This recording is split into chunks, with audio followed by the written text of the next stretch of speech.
और हल्की हल्की बारिश भी हो रही थी। इसी बीच आशा घर का दरवाजा खोलती है और देखती है कि उसके घर के बाहर काफी सारा कूड़ा रखा है।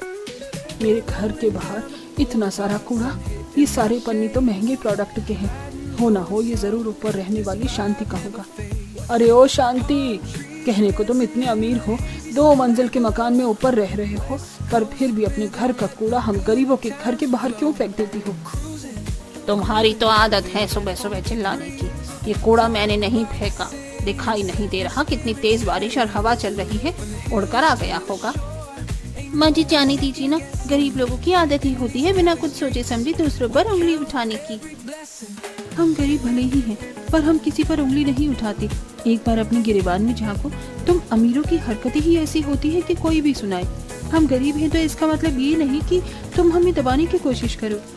बिल्कुल सही कह रही हो कविता बहन, इन अमीरों ने तो हमारी नाक में दम करके रख दिया है।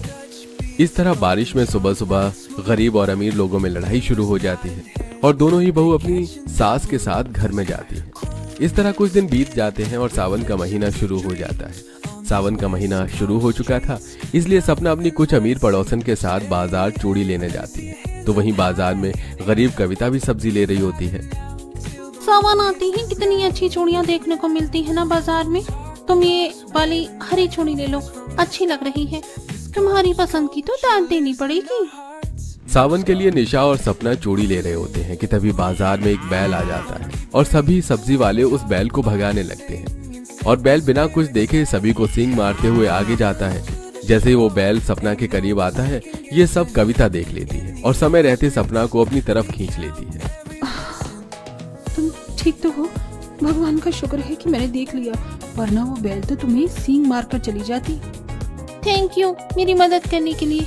मुझे लगता था कि तुम गरीब हम अमीरों से इतनी नफरत करते हो कि हमारी कभी मदद ना करो, पर मैं नहीं जानती थी कि इतनी लड़ाई और अनबन होने के बाद भी तुम मेरी ऐसी मदद करोगी। सपना, तुम बेकारी से थैंक यू बोल रही हो। तुम्हारी मदद करके इसने कोई एहसान नहीं किया। ये गरीब किसी के अपने नहीं होते हैं।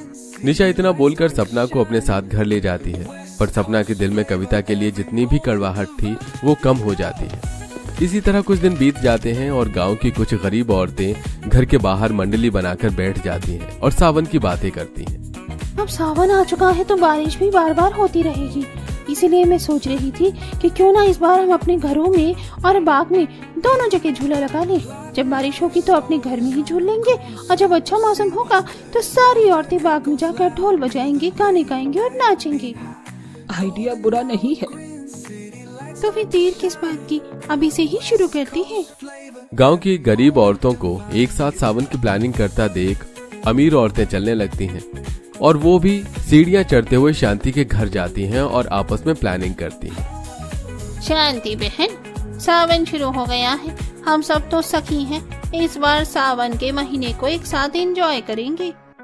उन गरीबों को देखो, उनके घर में जगह नहीं है पर फिर भी घरों में साड़ी और रस्सी का झूला बनाया है। सपना बहन, तुम्हारी छत तो इतनी बड़ी है, क्यों ना इस महीने सावन की सारी तैयारी हम तुम्हारी छत पर करें। नीकी और पूछ आप बेफिक्र रहो भाभी, इस बार का सावन का इंतजाम हमारी छत पर ही होगा।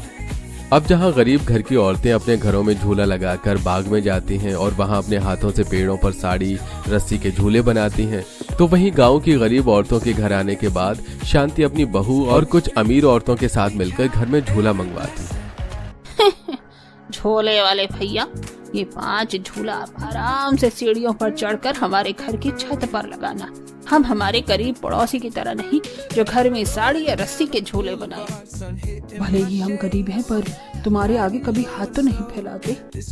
जरा कर तो देखो इन गरीबों की। माँ, आंटी रहने देते हैं ना, अब क्या उनके मुँह लगी, छत पर चलते ही अपने हिसाब से झूला लगवाएंगे। अब सारी औरतें भी सीढ़ियां चढ़कर छत पर जाती हैं और अपने हिसाब से झूला लगवाती हैं। अब अगले दिन मोहल्ले की सारी गरीब औरतें बाग बगीचे से फूल तोड़ कर लाती हैं और अपने हाथों से माला पिरोती हैं और घर के बाहर बैठकर झूले को सजाने की बात करती हैं। इन फूलों से तो हमने जो घर में झूला बनाए हैं बस उन्हें ही सजा पाएंगे। बाग में जो झूले बने हैं उन्हें भी तो सजाना है। हम गरीबों के पास इतना पैसा भी नहीं कि सावन में खर्च कर सके। हमारे पतियों को कांवड़ लेकर जाना है, सोमवार का व्रत भी रखना है, पूजा पाठ का सामान, और ऊपर से सावन में बारिश, कितनी परेशानी होती है ना। थोड़ी परेशानी तो होती है, पर मजा भी तो सावन के महीने में ही आता है। और भाभी, बाग में झूलों को सजाने के लिए हम बाग से ही फूल तोड़ लेंगे। तुम बाग के झूले को सजाने से ज्यादा इस बात पर ध्यान दो कि कहीं से 2-4 ढोल का इंतजाम हो जाए, ताकि खाली समय में झूले के साथ नाच गाना भी कर सकें। इतना बोलकर सारी औरतें हंसने लगती हैं और उन्हें खुश देख करिश्मा अपने घर में सभी अमीर औरतों को बुला लेती है। जब वो गरीब अपना झूला सजा सकते हैं तो हम क्यों नहीं। भाभी, हम झूला डेकोरेट करने वाले को बुलाएंगे ताकि हमारा झूला उनके झूले से अच्छा दिख सके। ठीक है, जैसा तुम्हें ठीक लगे। और अभी मुझे दुकान जाना है। निशा, नेहा, तुम दोनों मेरे साथ चलो। कुछ कॉस्मेटिक का सामान और मेहंदी लानी है। सावन आ चुका है, मेहंदी भी तो लगानी है। कुछ देर में सपना निशा और नेहा के साथ कॉस्मेटिक की दुकान पर जाती है और उनकी दुकान जाते ही तेज बारिश होने लगती है। अब दुकान में उसकी नजर कविता और कुछ गरीब औरतों पर पड़ती है, जिन्होंने हरे रंग का ब्लाउज सिलने के लिए अस्तर, बकरम, ब्लाउज का कपड़ा, डोरी, मेहंदी और कुछ मेकअप का सामान लिया होता है। और दुकान वाला उन पर भड़क रहा होता है। अरे वाह, दुकान में आते ही तुम्हारे पैसे भी गायब हो गए। अरे तुम कहना क्या चाहती हो कि हम दुकान वालों ने चोरी कर लिया? अरे साफ साफ क्यों नहीं कह देती कि इतनी गरीब हो कि 500 रुपए का दुकान से सामान भी नहीं ले सकती, इसलिए वॉलेट खोने का नाटक कर रही हैं। भैया, हम गरीब जरूर हैं, पर चोर या लालची नहीं, तो थोड़ा सोच समझ कर बोलिए। मुझे सामान लेना था, इसीलिए सिर्फ मैं ही पैसे लाई थी, पर लगता है यहाँ आते हुए किसी ने मेरा बटवा मार दिया। एक काम कीजिए, आप अपना सामान वापस रख लीजिए। कविता, तुम्हें जो लेना है तुम ले लो, पैसे मैं दे दूंगी। और आप, ये क्या तमीज है आपकी किसी से बात करने की? अगर वो पैसे नहीं दे पा रही तो आप अपना सामान अपने पास रख लीजिए, पर किसी की गरीबी का मजाक मत बनाइए। अरे सपना, इन गरीबों के मामले में तुम क्यों दखल दे रही हो? ये गरीब ऐसे ही होते हैं, सही कह रहा है दुकान वाला। तुम चुप करो नेहा, सारे गरीब एक जैसे नहीं होते। हमारी सास ने जो हमें सिखा दिया, बस हम वही सुन देख कर आगे बढ़ रही हैं। पर मैंने देखा है, अगर कविता इतनी भी बुरी होती तो उस दिन मेरी मदद न करती। इतना बोलकर सपना दुकानदार को पैसे देती है और साथ ही अपनी अमीर दोस्तों का भी मुंह बंद कर देती है। ये देख कविता की आंखें भर आती हैं और वो सपना से कहती है, सही कहा तुमने, हम तो एक दूसरे को अच्छे से जानते भी नहीं, फिजूल में ही अपनी सास की दुश्मनी को आगे बढ़ा रहे थे। और आज मुझे भी समझ आ गया कि सारे अमीर लोग बुरे नहीं होते, तुम और अमीरों से काफी अलग हो। सच में सपना, तुम बहुत अच्छी हो, अब से तुम भी हमारी दोस्त हो। अमीर और गरीब के बीच होती दोस्ती को देख नेहा का मुंह बन जाता है और जैसे ही बारिश रुकती है वो सपना को अकेला छोड़कर वहां से घर चली जाती है। तो वहीं सपना अपनी नई दोस्तों के साथ घर आती है। अब इसी तरह कुछ दिन बीत जाते हैं और सारी अमीर औरतें छत पर अपने हाथों से झूले को सजाती हैं और डीजे बजाकर डांस करती हैं। तभी सपना की नजर ऊपर छत से नीचे कविता और उसके दोस्तों पर पड़ती है। कविता, तुम लोग कहाँ जा रही हो? हम लोग बाग में जा रहे हैं, आज मौसम अच्छा है, वहीं रुकेंगे और नाचेंगे भी। बहू, क्या जरूरत है तुझे उन गरीब से बात करने की? और तुम मेरी बहू से थोड़ा दूर रहा करो, समझी? मेरी बहू तेरी बहू के पास नहीं जा रही। अगर अपनी बहू को दूर ही रखना है तो उसको बोल मेरी बहू से बात न करे। चल बहू, वरना इन अमीरों की वजह से हमें लेट हो जाएगा। ये तो अपना अच्छे से सावन एंजॉय कर रहे हैं, पर हमारा सावन खराब करना चाहते हैं। एक बार फिर आशा और कविता के बीच नोक-झोंक होती है और वो दोनों ही अपनी बहू को लेकर अपने अपने रास्ते जाती हैं। इसी तरह कुछ दिन बीत जाते हैं और एक दिन सपना अपनी कुछ दोस्त के साथ छत से सीढ़ियां उतरते ही मिल जाती है और कविता से कहती है, कविता, मेरा बड़ा मन कर रहा है इस बार तुम्हारे साथ सावन का महीना एंजॉय करने का, मुझे भी अपने साथ ले चलो ना। हाँ हाँ सपना, क्यों नहीं, तुम भी हमारे साथ चलो, देखना तुम्हें भी बहुत मजा आएगा। सपना, तेरा दिमाग खराब हो गया है क्या? अब हम अमीर लोग इन गरीबों की तरह सावन मनाएंगे क्या? सावन भी बड़ी मुश्किल से मना पाते हैं ये गरीब लोग, एक एक पैसे जोड़कर। तो क्या हुआ, एक बार गरीबों का भी सावन देख लेते हैं। सपना के काफी बोलने पर उसके दोस्त गरीब औरतों के साथ बाग जाते हैं, जहां वो उनका सजावट झूला देख काफी हैरान होते हैं। कुछ ही देर में वो लोग जमीन पर बैठकर ढोल बजाते हैं, तो वहीं कुछ औरतें झूले पर बैठकर झूला झूलती हैं और झुलाती हैं और कुछ औरतें नाच रही होती हैं। यार, यहाँ कितनी हरियाली है, मुझे तो अपनी छत से ज्यादा तुम्हारा सावन मनाने का तरीका पसंद आ रहा है। हाँ, इतना बुरा भी नहीं जाता तुम गरीबों का सावन, भले ही एक पैसा खर्च न किया हो, लेकिन अरेंजमेंट अच्छी है।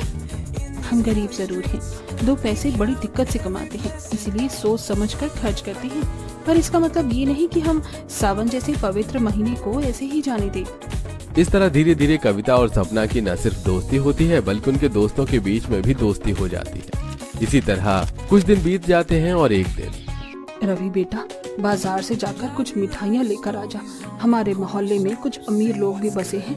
मैं उन्हें मिठाइयाँ खिलाकर उनके जले पर नमक डालना चाहती हूँ। आखिर इन अमीरों को भी तो पता चले कि गरीब होने के बाद भी मैंने अपनी बेटी का रिश्ता तय कर दिया, और ये इतने अमीर होने के बाद भी अपनी बेटी का रिश्ता पक्का नहीं कर पा रहे।